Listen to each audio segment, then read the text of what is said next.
సంగారెడ్డి జిల్లా నారాయణఖేడ్ ఎమ్మెల్యే సంజీవరెడ్డిపై గిరిజనులు ఆగ్రహం వ్యక్తం చేశారు.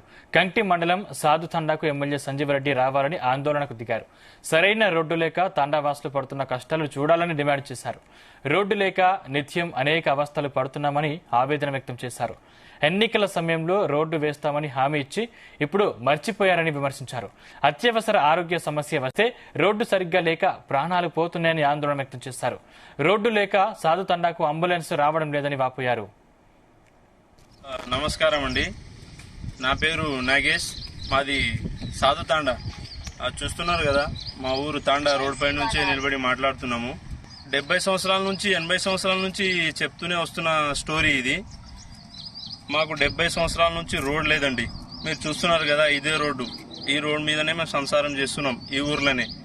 ఈ 70 సంవత్సరాలను పాలిస్తున్నటువంటి కాంగ్రెస్ ప్రభుత్వం, సంజీవరెడ్డి గారు, అంతకుముందు వాళ్ళ తండ్రి గారు కృష్ణారెడ్డి, వాళ్ళు కూడా చేశారండి. కానీ మాకు చేసేది ఏమి లేదండి. ఇదే రోడ్డు, ఇదే ఉసుక, ఇదే కంకర, దీని మీదనే మా సంసారం అనేది నడుస్తూ ఉన్నాం. కొంచెం వర్షం పడితే చాలండి, మాకు రావడానికి నరకయాత అనేది మేము చూస్తున్నాం.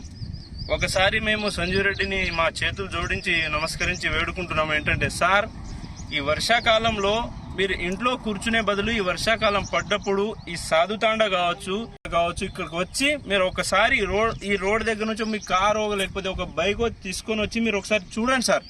మా పరిస్థితి ఏమనేది మీకు అర్థమవుతుంది. ఒకసారి చూస్తే వీళ్ళు సుఖంగా ఉన్నారా లేకపోతే మాలాగా ఏసీల రూమ్ లో కూర్చొని మంచిగా ఉన్నారా అనేది మీకు తెలుస్తుంది సార్. ఒకసారి మా తాండకు రండి సార్. ఎన్నిసార్లు పిలిచినా మీరు రారు. ఓట్లు ఉన్నప్పుడు మాత్రం మా బంధువులు, మా చుట్టాలు, మీరందరూ మా అభిమానులు, నా ప్రాణం మీరే, నా సర్వస్వమని నెత్తి మీద పెట్టుకుంటారు సార్. ఆందాకైతే బాగానే ఉన్నది, కానీ మీరు ఒకసారి వచ్చి రోడ్ పరిస్థితి చూడండి సార్. మేమంతా యువకులం, యూత్, మీ మాటలు నమ్మి మేమందరం మీకు ఓట్లేసి గెలిపించి మళ్ళీ మీ కాళ్ళ దగ్గర రావాల్సిన పరిస్థితి మాకు ఏర్పడింది సార్. దయచేసి ఒకసారి మా ఊరికి రండి సార్. మా వాటర్ సమస్య చూసుకోండి, కరెంట్ సమస్య చూసుకోండి, ఈ మా రోడ్ సమస్య చూసుకోండి సార్. ఏదైనా వస్తే తుర్కా వడగాం, నా సొంతూరు అంటారు, మా తాత వాళ్ళ ఇల్లు అంటారు, అన్ని చెప్తారు సార్. కానీ దీనికి మాత్రం పట్టించుకోరు సార్. ఇప్పుడు మీకు ఓట్లేసి దాదాపు 2-3 సంవత్సరాలు అవుతుంది.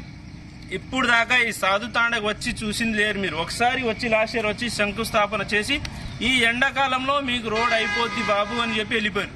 ఆ శంకుస్థాపన అక్కడే కూలిపోయింది. ఇప్పుడు దాకా రోడ్ లేదు. కనీసం మీరు రోడ్ లేకుండా ఉన్న గుంతల కన్నా కంకరో రాళ్ళో వేస్తే మా ఊరికి రావడానికి కొంచెం బాగుంటుంది సార్. గర్భిణీ స్త్రీలు ఎవరికైనా పాము కాటు వేసినప్పుడు, ఈ లాస్ట్ ఇయర్ మనం ఇప్పుడు ఒక 2 నెలల క్రితం తుకారాం తాండలో ఒక అమ్మాయికి పాము కాటు జరిగింది. మా తాండలో ఒక అబ్బాయికి పాము కాటు జరిగింది. అంబులెన్స్ వాళ్ళని ఫోన్ చేస్తే, బాబు మీరు ఫస్ట్ రోడ్ వేయించుకోండి బాబు, తర్వాత మేము వస్తాం, తర్వాత